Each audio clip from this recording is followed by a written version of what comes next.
Hello friends, இன்றைக்கி நம்ம வீடியோவில் என்ன பார்க்க போகிறோம் அப்படின்னா ஒரு சூப்பரான ஸ்கின் ஒயிட்னிங் ஸ்க்ரப் தான் நம்ம இன்றைக்கி பார்க்க போகிறோம். இது வந்து நம்ம வீட்டில் இருக்க ஆலோவேரா ஜெல்லை வச்சு லெமன் வச்சு நம்ம இன்றைக்கி பண்ண போகிறோம். ஃபஸ்ட்டு என்ன பண்ண போகிறேன் அப்படின்னா ஒரு ஆலோவேரா முழுசாக ஒரு அரை எடுத்துக்கலாம். அதுக்கப்புறமேட்டு ஒரு லெமன் எடுத்துக்கிட்டு கொஞ்சோண்டு சுகர் எடுத்துக்கிட்டேன். சுகர் எதுக்குன்னா வந்து நம்ம ஸ்க்ரப் பண்ணுறதுக்கு ரொம்ப ஈஸியாக இருக்கும்.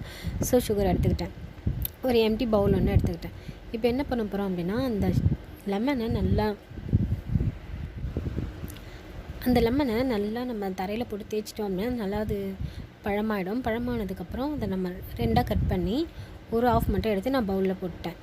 அந்த ஒரு ஆஃபில் இருக்க சீடு எல்லாத்தையுமே வெளியே எடுத்துகிட்டு அந்த ஆஃப் லெமனை மட்டும் அதோடய ஜூஸை மட்டும் எடுத்துக்கிட்டேன். அந்த லெமன் ஜூஸை மட்டும் தனியாக எடுத்து வச்சுக்கிட்டேன். நெக்ஸ்ட் அதுக்கப்புறம் என்ன பண்ணேன்னு பார்த்தோன்னா ஆலோவேராவை என்ன பண்ணேன்னா ஆஃபாக கட் பண்ணிக்கிட்டேன். தேவையான அளவுக்கு மட்டும் எடுத்துக்கணும். நான் வந்து கொஞ்சமாக செய்யறதால நான் கொஞ்சமாக எடுத்துக்கிட்டேன். இதை வந்து நம்ம வந்து ஃப்ரிட்ஜ்லேயும் ஸ்டோர் பண்ணியே வச்சுக்கலாம். இது ரெண்டுத்தையும் நல்லா மிக்ஸ் பண்ணிவிட்டு ஃப்ரிட்ஜில் நம்ம ஸ்டோர் பண்ணியே வச்சுக்கலாம். இந்த சைடில் இருக்க அந்த முள் மாதிரி இருக்கிறது அதை எல்லாத்தையுமே எடுத்துகிட்டு அந்த மேலே இருக்க அந்த ஒரு தின் லேயரில் ஒரு ஸ்கின் மாதிரி இருக்கும், அதையும் நம்ம எடுத்துகிட்டு அது நம்ம சின்னதாக ஒரு நைஃப் வச்சு எடுத்தோம்னாலே அது ஈஸியாக வந்துடுது.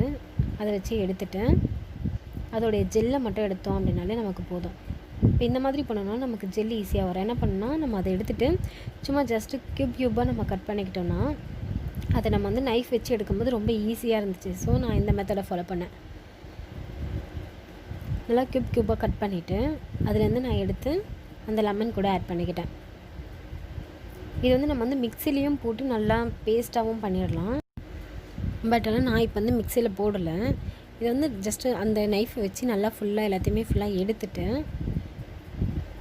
கையாலேயே நான் வந்து லைட்டாக இது பண்ணி விட்டேன். ஃபஸ்ட்டு வந்து நைஃபை வச்சு நல்லா மிக்ஸ் பண்ணி விட்டேன். இது ரெண்டுமே வந்து நல்லா மெர்ஜ் ஆகணும். மெர்ஜ் ஆனால் மட்டும்தான் வந்து நமக்கு கொஞ்சம் யூஸ்ஃபுல்லாக இருக்கும். ஆலோவேராவை அதில் போட்டதுக்கப்புறம் லெமனும் ஆலோவேராவும் நல்லா மிக்ஸ் ஆகிருக்கணும். மிக்ஸ் ஆகிருந்தால் மட்டும்தான் வந்து ஆலோவேராவும் லெமனும் மிக்ஸ் ஆகிருந்தால் மட்டும்தான் வந்து நமக்கு வந்து ஃபேஸில் இருக்க டர்ட் எல்லாமே வந்து நமக்கு வெளியே வந்துடும். ஸ்க்ரப் பண்ணும்போது நம்ம வந்து ஃபேஸை வந்து ஃபஸ்ட்டு நல்லா வந்து ஒரு சும்மா ஜஸ்ட்டு வாட்டர் போட்டு நல்லா ஃபேஸை வந்து வாஷ் பண்ணிவிட்டு அதுக்கப்புறமேட்டு நம்ம இதை போட்டோம் அப்படின்னா நமக்கு நல்ல டிஃப்ரென்ஸ் தெரியும். இதை போட்டு நம்ம வந்து கொஞ்ச நேரம் மட்டும் வச்சுட்டு அதுக்கப்புறமேட்டு வாஷ் பண்ணணும். ஒரு 15 to 20 minutes நம்ம வச்சுருந்தோனாலே நமக்கு போதும். அதுவே ரொம்ப அதிகமான டைம். நான் ஃபஸ்ட்டு அது வந்து க்யூபாக இருந்ததால் நம்ம அப்படியே போட்டதால் அதை வந்து பேஸ்ட்டாக கன்வெர்ட் ஆகலை. அதனால் நான் என்ன பண்ணேன்னா கையாலேயே நான் அதை ஃபுல்லாக உடச்சி விட்டுக்கிட்டேன். நம்ம மிக்சியில் போட்டோன்னா வந்து அது வந்து தெரிக்கிறதால நான் வந்து இந்த மாதிரி யூஸ் பண்ணிக்கிட்டேன். அதை நம்ம கையாலே லைட்டாக நம்ம அதை உடச்சி விட்டோம்னா அந்த கிண்ணத்தோடு சேர்த்து உடச்சி விட்டோம் அப்படின்னா அது நல்லா ஃபுல்லாக வந்து லெமனோட நல்லா மிக்ஸ் ஆகிருந்துச்சு. ஓகே, இப்போ வந்து இது வந்து ஃபுல்லாக லெமனோட மிக்ஸ் ஆகிடுச்சு. ஓகே, இப்போ என்ன பண்ண போகிறோம் அப்படின்னா வந்து லைட்டாக நம்ம அது கூட தொட்டுட்டு சுகரோடு வச்சு நல்லா ஸ்க்ரப் பண்ணோம் அப்படின்னா வந்து நான் வந்து ஃபேஸில் பண்ணும்போதே வந்து லைட்டாக பிங்கிஷாக ஆச்சு என்னோடய ஃபேஸ் எல்லாமே. ஏன்னா வந்து நம்ம சுகர் வச்சு பண்ணும்போது வந்து அது லைட்டாக பிங்கிஷ் ஆச்சு. பட் ஆனால் அது வாஷ் பண்ணதுக்கப்புறம் ரொம்ப கிளியராக தெரிஞ்சுது. நான் வாஷ் பண்ணிவிட்டு நான் காமிச்சிருக்கேன் பாருங்கள், ரொம்ப கிளியராக தெரிஞ்சுது. இதில் என்ன ஒரு நமக்கு டிஸ்அட்வான்டேஜ் அப்படின்னு பார்த்தோன்னா ஃபேஸில் நிறைய பிம்பிள்ஸ் இருக்கவங்களாம் போட்டாங்க அப்படின்னா வந்து நம்ம சுகரோடு ஆட் பண்ணி போடும்போது அது வந்து நமக்கு வந்து பெயினாக இருக்கும். ஸோ நம்ம எப்படி பண்ணலான்னா வெறும் ஆலோவேரா அண்ட் லெமன் இதை மட்டும் மிக்ஸ் பண்ணி நம்ம ஃபேஸில் போட்டு அப்படியே காய விட்டுடணும்.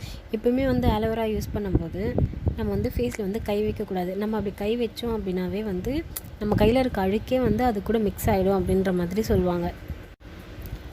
ஸோ பிம்பிள்ஸ் இருக்கவங்க வந்து ஜஸ்ட் இதை மட்டும் அப்ளை பண்ணோம்னாலே நமக்கு வந்து பிம்பிள்ஸ் எல்லாமே வந்து அதை வந்து காஞ்சி கொட்டிடும்.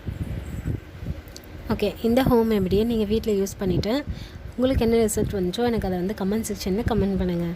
இதற்கு நம்ம சேனலை சப்ஸ்கிரைப் பண்ணாதவங்க சப்ஸ்கிரைப் பண்ணிக்கோங்க. அண்ட் கூட இருக்க பெல் ஐக்கானை கிளிக் பண்ணிக்கோங்க. அப்போ தான் டெய்லி போகிற வீடியோஸ் உங்களுக்கு நோட்டிஃபிகேஷனில் வரும். அதுவும் இல்லாமல் இந்த டிப்ஸை வந்து ஆல்ரெடி வந்து நிறைய பேர் வந்து யூஸ் பண்ணியிருக்காங்க. அது யாருன்னு பார்த்தோம் அப்படின்னா பிக் பாஸில் இருக்க ஃபீமேல் கண்டஸ்டன்ட்ஸ் எல்லாருமே வந்து இந்த டிப்ஸை வந்து யூஸ் பண்ணியிருக்காங்க. அண்ட் அதுவும் இல்லாமல் விஜய் டிவியில் இருக்க எல்லா ஆக்டர்ஸ் எல்லாருமே வந்து வீட்டில் இருக்கும்போது இந்த டிப்ஸை தான் வந்து யூஸ் பண்ணுறாங்க. இது வந்து அவங்களுடைய அஃபிஷியல் ப்ரொஃபைலில் போட்டிருந்தது. ஸோ அதை வச்சு தான் நான் சொல்கிறேன். ஸோ நீங்களும் யூஸ் பண்ணி பார்த்துட்டு உங்களுக்கு பிடிச்சிருந்துச்சு அப்படின்னா உங்களுக்கு என்ன ரிசல்ட் வந்துச்சோ அதை வந்து எனக்கு வந்து கீழே வந்து கமெண்ட் பண்ணுங்கள்.